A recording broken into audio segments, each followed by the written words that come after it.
Bonsoir à toutes et à tous. Ce soir, on va voir un bloc dynamique, en fait un réduit concentrique dynamique, comme celui-là qu'on vient voir ici. Là, c'est lui. On va le tester ici de 3 un quart. Toutes les réduits sont toutes là. On voit ici jusqu'à. On peut y aller là vraiment jusqu'à 42 pouces là. Ils sont toutes là. Ok, ça s'ajuste tout seul automatique. On vient ici, c'est mon dessin. Ici, on vient ici, on fait un bloc. On va l'appeler un réduit concentrique. On rentre ici. C'est le point de base. On va choisir les objets. Faire OK.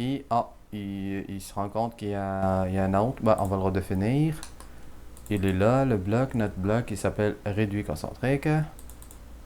On rentre dedans. On fait OK. Double-clic. La première chose à faire, c'est de fixer notre axe verticalement.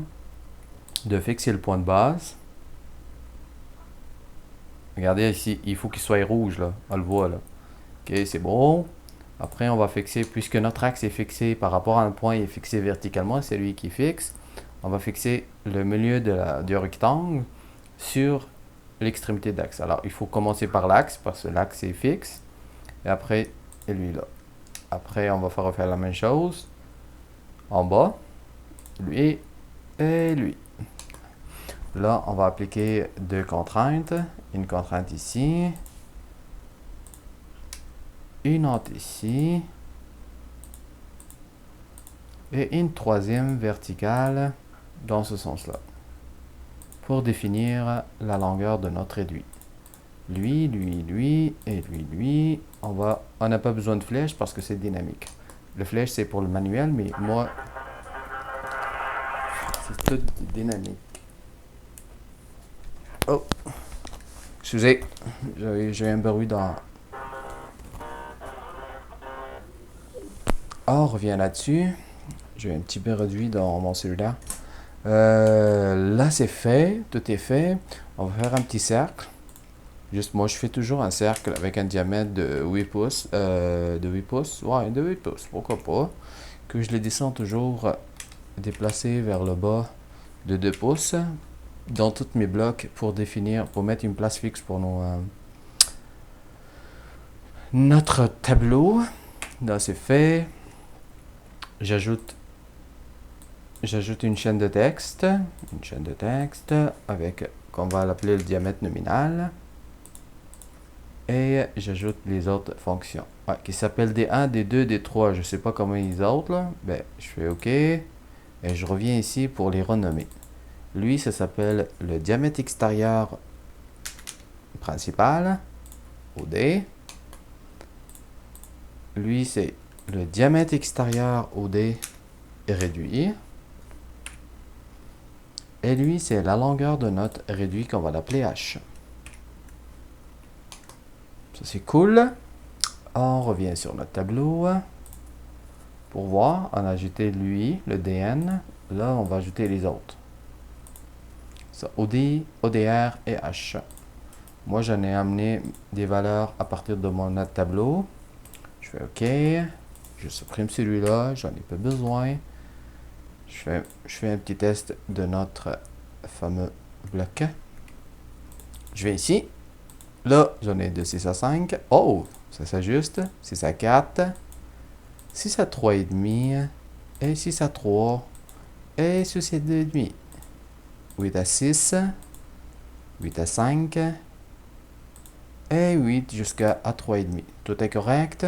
Je ferme ici. Je ferme le test de bloc.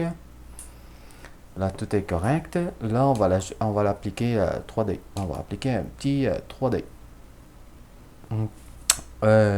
Qu'est-ce que je vais faire?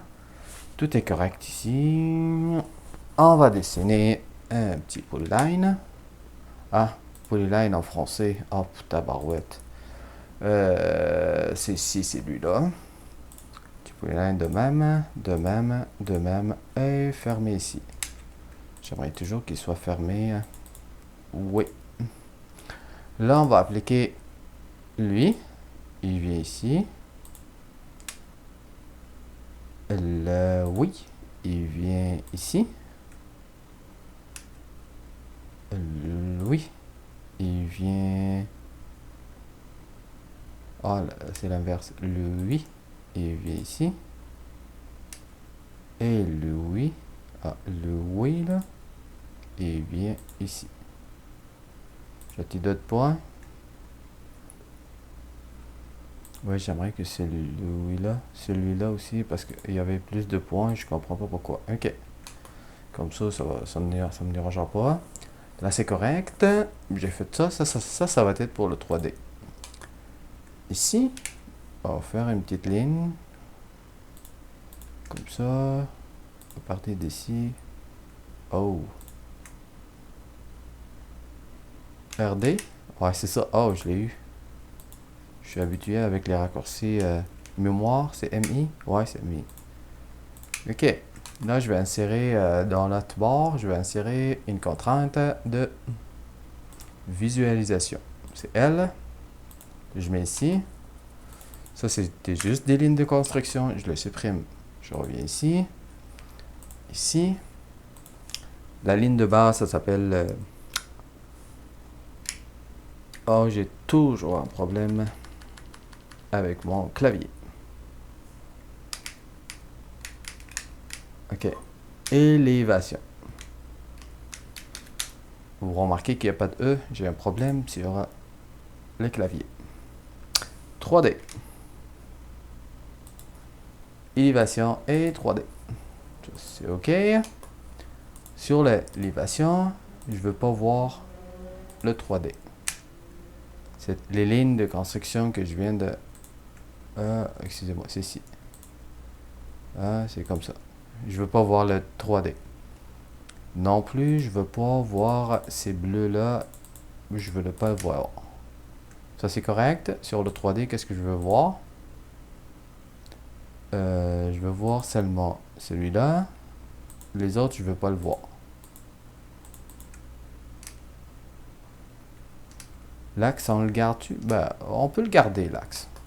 On peut garder l'axe, oui. Pourquoi pas? On peut garder l'axe. Là, c'est correct. Après, je reviens ici sur surface. Si vous n'avez pas surface, c'est juste parce que vous n'êtes pas sur le modèle de 3D. C'est ici, là. Modélisation 3D. Ici, je reviens sur surface. Je reviens sur surface. Il faut que ça soit associatif. Et après, j'applique cette fonctionnalité. Hop, je fais ici. Je valide. Et je choisis mon axe. Que ça soit vertical. Et je fais sur 360. Là, mon réduit est là. On le voit. Je reviens ici sur la visualisation. Sur la visualisation 3D, je ne veux pas voir cette ligne-là. C'était juste une ligne de référence. L'axe, on le voit ici. On le garde. Oh, non, je n'ai pas besoin de voir l'axe. On va l'enlever, l'axe. L'axe aussi, je ne veux pas le voir. Je reviens sur la vue de haut. Là, c'est correct. On ferme notre bloc. Ici, j'en ai pour voir 3. Oh, c'est cool. 3D. Vous le voyez. Ça change automatiquement. Ici, vas-y, s'il te plaît. Oh, j'avais des choses ici. On va le supprimer. Ah, c'est lui-là. J'en ai un réduit de 4 à 6. Oh, ça se change. C'est automatique. Et c'est automatique. Et là, mon fameux réduit, est bien correct. Si je veux changer pour le 2D, ça va être une élévation. Excusez, go. Élévation. On le voit. Et ça peut aller 5. Si je veux le changer en 3D, je peux le mettre en 3D. Et en 3D. Là, c'est correct. On sauvegarde. Et on dit au revoir pour notre réduit. Par contre, ici, pour les prochaines vidéos, ça va être une T. Par exemple ici, avec toutes les vues. Vue comme ça, vue élévation vers le bas. Ah, il y a un petit problème. Et 3D. On voit ici, je change un petit peu ma vue pour voir notre T en 3D. Ici, hop, correct. Aussi, on va voir un tuyau aussi dynamique, que ça change dans la longueur, mais le diamètre, on peut le définir. Aussi, il peut faire un petit miroir dans les deux sens. Parfois, on aura vraiment besoin. Il y a tous les diamètres. Et on peut aussi aller jouer en 3D ou le mettre en vue d'élévation dans une coupe. Que ça change aussi, elle, automatiquement. Allez, comme ça, on peut aller jusqu'à 40, là. Ça, c'est pour les prochaines vidéos. Aussi, on a un Victolic, on a un T réduit, on a un coude 3D et on a le coude 45 et on a le coude rayon court. Aussi, pour le 3D, le 2D est variable aussi pour tous les diamètres, là. 18 pouces et on peut aller chercher le 3D ou chercher les deux vues. Là, c'est correct. Je vous dis bonne soirée et à la prochaine vidéo. Au revoir.